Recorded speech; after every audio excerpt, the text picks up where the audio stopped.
بسم الله الرحمن الرحيم. هو الذي جعل الشمس ضياء والقمر نورا وقدره منازل لتعلموا عدد السنين والحساب ما خلق الله ذلك إلا بالحق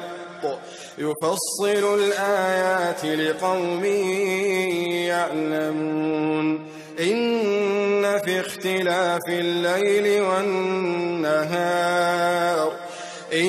في اختلاف الليل والنهار وما خلق الله في السماوات والأرض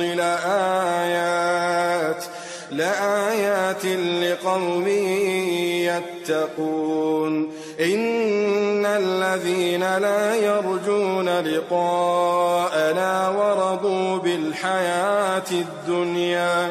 ورضوا بالحياة الدنيا واطمأنوا بها والذين هم عن آياتنا غافلون أولئك مأواهم النار بما كانوا يكسبون إن الذين آمنوا وعملوا الصالحات يهديهم ربهم بإيمانهم تجري من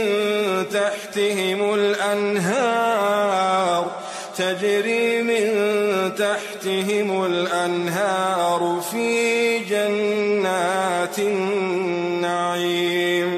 دعواهم فيها سبحانك اللهم وتحيتهم فيها سلام